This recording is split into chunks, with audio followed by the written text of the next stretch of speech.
ஆதி பாரதி சீரியலில் இப்போ ஒரு அட்டகாசமான எபிசோட் வந்திருக்கு. வீடியோ பிடிச்சிருந்துச்சுன்னா லைக் பண்ணிட்டு பாருங்கள் ஃப்ரெண்ட்ஸ். சாரதா கார்லேருந்து இறங்கணுன்னு செம கோவத்தில் இருக்காங்க. அக்கா நீ சொல்லி தானே எல்லா விஷயமும் செஞ்சேன் அப்படின்னோன்னே, நீ ஒன்றும் கவலைப்படாத, இந்த கல்யாணத்தை நிப்பாட்ட வேண்டியது என்னோட பொறுப்பு. பாரதியை வந்து எக்காரணம் கொண்டும் என்னால் ஏற்றுக்கவே முடியாது மருமகளா அப்படின்னோன்னே, பார்த்தியா என் பொண்ணை வந்து நீ அடுத்தது ஏற்றுக்கணும்ல அப்படின்னா, அது என்னால் உறுதியாக சொல்ல முடியாது. ஆனால் என் ஆதி வந்து நிச்சயமாக ஸ்வேதாவை ஏற்றுப்பான்னு என்னால் உத்தரவாதம் கொடுக்க முடியாது. ஆனால் ஒரு விஷயம் மட்டும் என்னால் சொல்ல முடியும், பாரதியே இந்த கல்யாணம் வேணான்ட்டு நிப்பாட்டுற லெவலுக்கு நான் கொண்டு வந்து நிப்பாட்டிடுவேன். அது மட்டும் உறுதியாக நான் உன்கிட்ட சொல்கிறேன் அப்படின்னோடனே, என்னமோக்கா நீ சொல்கிறேன்ட்டு நான் எவ்வளோ விஷயங்கள் செஞ்சுருக்கேன், இப்போயும் நான் உன்னை நம்புகிறேன் அப்படின்னோடனே, இந்த கல்யாணம் நடக்கிறபடி நல்லா கொண்டு போகட்டும் கல்யாண மண்டபம் வரைக்கும். அதுக்குள்ளே வந்து நம்ம கிடைக்கிற ஒவ்வொரு சின்ன சின்ன சந்தர்ப்பத்தையும் விட்டு கொடுக்காம இந்த கல்யாணத்தை நிறுத்திடலாம் அப்படின்னு சொல்லிடுறாங்க. அடுத்த சீன் வந்து பார்த்திங்கன்னா, எங்கள் கோவிலில் வந்து பாரதி வந்து பார்க்குறாங்க. தமிழ் வந்து விளையாடலாம்ப்பா அப்படின்னு சொன்னோன்னே சரின்னு கண்ணாமூச்சி வந்து கட்டிட்டு விளாட்றாங்க. முதல்ல வந்து தமிழ் வந்து கண்ணை மூடிட்டு தேடிட்டு இருக்காங்க. கர்ச்சீஃப் கரெக்டாக வந்து பாரதி கண்டுபிடிச்சிடுறாங்க ஃபஸ்ட்டு. அதுக்கடுத்தது ஆதி வந்து பாரதி கண்ணை வந்து கட்டி விட்றாங்க. கர்ச்சீஃபை வச்சு கட்டி விட்டுட்டு இப்படி சுற்றி விட்றாங்க. அவங்களும் தேடி கண்டுபிடிச்சி கரெக்டாக விளாண்டுட்டு இருக்கப்போ கேம் விளாட்றப்ப ஆதியை வந்து அவுட் பண்ணிடுறாங்க. அப்புறமேட்டுக்கு கோவிலில் மணி அடித்தோன்னே குருக்கள் வந்து சாமி கூப்பிடலாம் அப்படின்னு சொன்னோன்னே வந்துடுறாங்க. 2 பேரும் வந்தோடனே வந்து ஆதியோட ராசி நட்சத்திரத்தை வந்து பாரதி சொல்கிறாங்க. பாரதி தமிழோட நட்சத்திரம் வந்து ஆதி சொல்கிறாங்க. அதுக்கடுத்தது ஆதிக்கு வந்து கரெக்டாக வந்து ஆசீர்வாதம் பண்ணுறப்ப வந்து கரெக்டாக வந்து பாரதி வந்து அந்த கண்ணில் வந்து பாரதி வந்து கண்ணை ஒத்தி விட்றாங்க நம்ம ஆதிக்கு. அதுக்கடுத்தது பாரதிக்கு வந்து குங்குமத்தை எடுத்துடுறாப்புல எடுத்து பாரதி நெத்தியில் வச்சு விட்டு கிளம்பலாமா அப்படின்னு சொன்னோன்னே கண்ணுலேயே 2 பேரும் வந்து செய்கை பண்ணுறாங்க. செம்ம க்யூட்டாக இருந்துச்சுன்னே சொல்கிறான். அடுத்த சீன் வந்து காரில் வந்து இவங்க வந்து கிளம்பிடலான்ட்டு காரில் ஏறி கிளம்பி வந்துட்டுருக்காங்க. இந்த பக்கம் பார்த்தீங்கன்னா வந்து செம கடுப்பில் இருக்காங்க. நம்ம துரையை வந்து பார்த்து பேசலாம் அப்படின்னு சொல்லிட்டு மணிக்கிட்ட பர்மிஷனை வாங்கி வந்திருக்காங்க. நம்ம பெயில் எடுக்கிறலான்னா எடுக்க முடியாது, சாப்பாடு மட்டும் கொடுத்தாவது விடுவோம், நம்ம துரையை நம்ம பிள்ளைய பார்த்து ரொம்ப நாள் ஆச்சு அப்படின்ட்டு மரகதம் வந்து வெயிட் பண்ணிகிட்டு இருக்கப்போ துரை வெளில வராங்க. வெளில வந்தோன்னே வந்து என்னடா பண்ணி வச்சுருக்க அப்படின்னோன்னே, இப்போ மட்டும் எதுக்கு வந்த நாடகம் ஆடப்போது வந்தியா அப்படின்னோன்னா, தொலைச்சி என்னடா நீ நீ உன் இஷ்டத்துக்கு என் பேத்தியிலேருந்து இருக்கிற எல்லா பிரச்சனையும் அந்த பொண்ணுக்கிட்ட பண்ணி வச்சுருப்ப, உன்னை வந்து உடனே வந்து பாரதிக்கு வந்து கல்யாணம் பண்ணி வச்சுருவாங்களா? உங்கள் அப்பா அம்மாட்டுக்கு நீ பண்ணி வச்ச வேலையினால் வந்து ஆதி பாரதிக்கு கல்யாணம் நடக்க போது அதை என்னால் எதுவுமே தடுக்க முடியலை.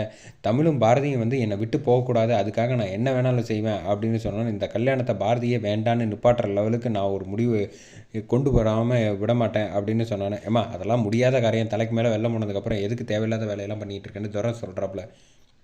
என்னை பற்றி என்ன நினச்சிக்கிட்டடா, என் பேத்தியும் இவளும் என்னை விட்டு போகக்கூடாதுங்கிறதுக்காக நான் எந்த எல்லைக்கு வேணாலும் போவேன், அதை நீ பொறுத்திருந்து பார் அப்படின்னு வந்து அவர்கிட்ட அவர் பையன்கிட்ட வந்து புலம்பிட்டு அங்கேருந்து கிளம்பி வந்துடுறாங்க. இந்த பக்கம் ஆதி வந்து காரில் வேகமாக வந்துட்டு இருக்கப்போ திடீர்னு பார்த்தா 2 ரோடு பிரியுது. என்ன ஆச்சு நமக்கு ஒன்றுமே புரியலையே அப்படின்னு சொல்லிட்டு ஃபோனில் வந்து நிப்பாட்டி பார்க்குறாங்க. சிக்னலும் கிடைக்கல அப்படிங்கிறப்ப சரி கீழே இறங்கலான்னு பார்க்குறப்ப பாரதி வந்து ஆதி தோளில் வந்து சாஞ்சு படுத்து தூங்கிட்டு இருக்காங்க. அதனால் வந்து எதுவும் சொல்ல முடியலை. சரின்ட்டு இப்படி இந்த தலையை இந்த பக்கம் சாய்ச்சிட்டு வெளில வந்து நிற்கிறப்ப டக்குன்னு திரும்பி பார்த்தா ஒரு உருவம் வந்து நிற்கிது. அப்போ வந்து எதுக்கு வந்த அப்படின்னு கேட்குறாங்க. அப்போன்னு பார்த்து அவர் சொல்கிறாப்புல, யார் உன் பொண்டாட்டி புள்ளையோடு வந்திருக்கியா அப்படின்னோன்னா ஆதி ஆமாம் அப்படிங்கிறாங்க. சரி ரைட்டு, நீ போகிற பாதை எல்லாமே சரியான பாதை தான், அதை பற்றி நீ எதுவும் கவலைப்படக்கூடாது. பல தடைகள் வந்தாலும் நிச்சயமாக நீ வந்து அவங்கள வந்து கைவிட்டுறாமல் நல்லபடியாக கெட்டியாக பிடிச்சிக்கிட்டு அவங்கள வந்து கடைசி வரைக்கும் காப்பாற்றணும் அப்படின்னோடனே, நிச்சயமாக அப்படின்னு சொன்னதுக்கப்புறம் இந்த பாதையில் போ சரியாக இருக்கும் அப்படின்னு சொல்லிடுறாங்க. டக்குன்னு பார்த்தா நீங்கள் நல்லா இருப்ப குடும்பத்தோட அப்படின்னு அவரை ஆசீர்வாதம் பண்ணிடுறாங்க. ஆசீர்வாதம் பண்ணிட்டு டக்குன்னு திரும்பி பார்த்தா அந்த இருக்கிற ஆள் காணோம். ஆனால் யார் வந்திருக்காங்கன்னு பார்த்தா நிச்சயமாக வாசுவாக தான் இருக்கும்னு நம்ம கெஸ் பண்ணிக்க வேண்டியது தான். அந்த மாதிரி தான் சொல்லிட்டு காரில் அழைச்சிட்டு வீட்டுக்கு வந்துடுறாங்க. வீட்டுக்கு வந்தோடனே தமிழை வந்து தோளில் வச்சுக்கிட்டு தூக்கிட்டு வர்றாப்புல நம்ம ஆதி. தூக்கிட்டு வந்ததுக்கப்புறமேட்டுக்கு போய் ரூமில் போய் வச்சுட்டு தமிழை வந்து படுக்க வச்சுட்டு போர்வை போத்திட்டு தலையை தடவி கொடுத்துட்ருக்காங்க பாசமாக. அந்த பக்கம் வந்து பாரதி வந்து இதெல்லாம் பார்த்து ரசிச்சுக்கிட்டு இருக்காங்க. சரி நான் கிளம்புறேன் அப்படின்னு சொன்னோன்னே வெளியில் வராங்க. வந்தோடனே ரத்னம் வந்து கேட்குறாப்புல, என்னப்பா ரொம்ப லேட் ஆகி போச்சா அப்படின்னோன்னா, ஆமாப்பா வந்து கோவில் நம்ம போகிறப்பே நட சாத்திட்டாங்க, அதுக்கப்புறம் வெயிட் பண்ணி இருந்து சாமி தரிசனம் செய்கிற மாதிரி ஆயிடுச்சு அப்படின்னோன்னே, சரி சாப்பிட்டீங்களா அப்படின்னோன்னே, இல்லை சாப்பிடலை அப்படின்னோன்னே, என்னது சாப்பிடலையா பாரதி, நீ சமைச்சு கொஞ்சம் சாப்பிட வச்சு அழைச்சிட்டு போப்பா, இதுக்கப்புறம் வந்து நீ போய் சாப்பிட்டு இதெல்லாம் ஆவாத கறி அப்படின்னோடனே, சரின்னு பாரதி ஒரு 5 நிமிஷம் இருங்க சமைச்சிட்றேன் அப்படிங்கிறப்ப, அதெல்லாம் ஒன்றும் வேண்டாம், நான் வந்து கேசவன் வெயிட் பண்ணுறாங்க, நான் கிளம்புறேன் அப்படின்னு சொன்னப்போ மரகதம் வந்து பார்த்து எல்லாத்தையும் பொறாமைப்பட்டுக்கிட்டு வழக்கம் போல் இருக்காங்க. அந்த சமயத்தில் தான் வந்து ஆதி வந்து சரி அழைச்சிட்டு போங்க அப்படின்னு சொல்லிட்டோம். வழி அனுப்பி விட்டுட்டு வாமா அப்படின்னோன்னே பாரதி வந்து வழி அனுப்புறதுக்கு அந்த பக்கம் போனோன்னே என்னென்ன நினச்சி பண்ணிக்கிட்டு இருக்கீங்க, இதெல்லாம் ரொம்ப ஓவர். யாராவது மருமகளை வந்து இன்னொருத்தங்க கூட வந்து அழைச்சி விடுவேன்னா என்னது இன்னொருத்தனா, அவருக்கும் அவளுக்கும் நிச்சயம் முடிஞ்சிருச்சு, கல்யாணம் நடக்க போகுது இன்னும் ஒரு வாரத்தில். நீ வந்து இன்னமும் திருந்தலையா, நீ உன் புள்ள மாதிரின்னு நினச்சியா அவரை? போய் உனக்கு இஷ்டம் இல்லைன்னா போய் ஓரமாக போய் தூங்கு.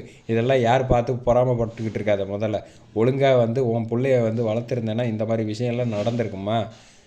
இல்லை அவங்க தான் வந்து உன் கூட இருந்திருப்பாங்க. இல்லை எதுக்கும் அதுக்கெல்லாம் ஒரு குடுப்பனம் வேணும், அதுக்கெல்லாம் நல்ல மனசு வேணும். முதல்ல உன்கிட்ட நல்ல மனசு இல்லை, போய் ஓரமாக வேலையப்பார் அப்படின்றாங்க. பாரதி ஆதி வந்து வெளியில் வழி அனுப்புகிற வர்றப்போ வந்து வழக்கம் போல் வந்து பார்த்து கண்ணுலேயே பார்த்து பேசிக்கிறாங்க. பேசிவிட்டு நான் வரேன் அப்படின்னு ஆதி சொன்னோன்னே அவங்களும் சந்தோஷமாக பார்த்து சிரிக்கிறாங்க. அதோட எபிசோடு அட்டகாசமாக முடிக்கிறாங்கன்னே சொல்லலாம்.